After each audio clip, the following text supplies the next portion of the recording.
영알못도 현재 진행형이나 동명사를 만들기 위해 ing를 붙이면 된다는 건 다들 알고 있잖아요.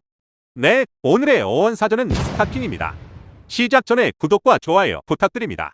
주식은 할 줄 몰라도 주식이 스톡인 건 다들 아실 테고, 뭔가 이 스타킹이 스톡과 ing가 결합한 모습처럼 보여서 그럴싸한 썰이 있을 것 같지만 결론부터 말씀드리면 아닙니다. 고대 영어 스토크는 소매를 뜻하는 말이었는데 이 말의 영향을 받아 중세 영어 스토카라는 것이 생겼습니다. 이 스토카는 남자들의 복식 중 하나로 딱딱한 갑옷을 입으면 다리 부분이 쓸려서 피부가 상하게 되는 것을 막기 위한 가죽 덮개를 말하죠. 세월이 흘러 흔히 초기 산업혁명 시대라고 일컫는 16세기가 되어 윌리엄 리라는 목사가 양말을 짜는 기계를 발명합니다. 이때부터 스타킹이라는 단어가 본격적으로 사용되었고, 남성의 전유물이던 스타킹이 여자들의 패션 아이템으로 바뀌게 되는 시작점이라고 할 수 있지요.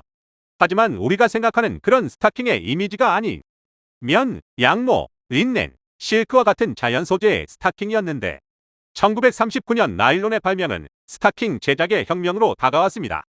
내구성은 더 강해지고 가격은 훨씬 저렴하며 대량 생산까지 싹 가능해졌기 때문에 나일론 스타킹은 여성 패션의 가장 큰 전환점 중에 하나라고 해도 과언이 아니지요.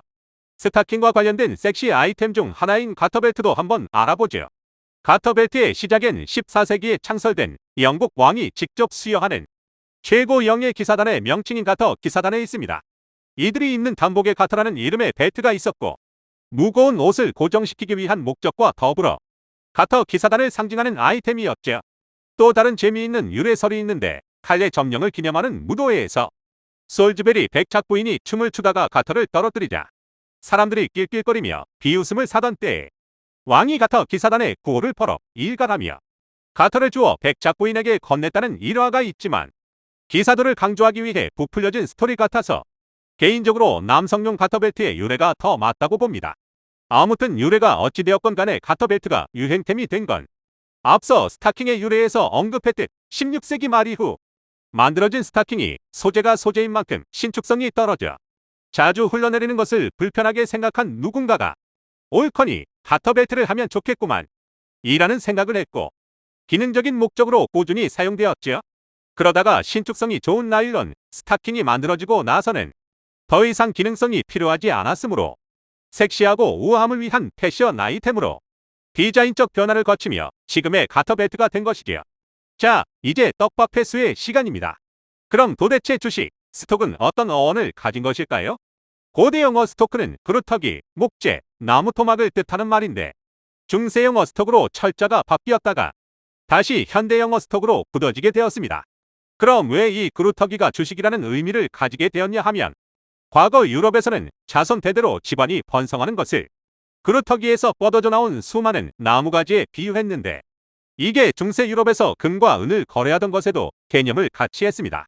금과 은의 가치야 말할 것 없지만 이동화폐 수단으로는 안 좋으니 이걸 금고에 넣어두고 보관증을 화폐처럼 사용한 것인데, 이 보관증이 계속 융통되면서 새끼를 치고 가치를 불려서 다시 금고로 돌아오게 되고, 이때 금고를 스톡이라고 불렀습니다. 당시 M&A 계약 시에 회사가 팔 수 있는 것들을 나열할 땐 사무실 열쇠로 재고품이 들어있는 통배럴, 그리고 기초자본 금고 스톡을 판다고 쓰였는데, 이때 이 개념이 발전을 해서 회사의 지분, 즉 주식이 스톡이 된 것이지요. 자, 그럼 여기서 우리말로는 왜 주식이라고 부르는지에 대해 꼬리에 꼬리를 물고 더 알아보도록 하겠습니다. 이쯤 되면 공식처럼 그냥 이해하시면 되는데, 서양 문물이 원어 그대로 들어오지 않고 한자식으로 들어왔다. 그러면 일제강점기 영향을 받았다고 생각하시면 됩니다. 일본 에도 시대의 막부로부터 독점적으로 상거래를 할 수 있는 허가, 쉽게 얘기하면 상인협동조합 같은 게 있었는데, 그 명칭을 가부나 카마라고 불렀습니다. 여기서 가부가 한자로 그루터기 주자인데, 나무를 베어도 그루터기가 남아 계속 가지를 키워내되 자신들의 상업권이 계속 세습되고 유지된다는 것에 비유하여 이러한 한자를 쓴 것이지요.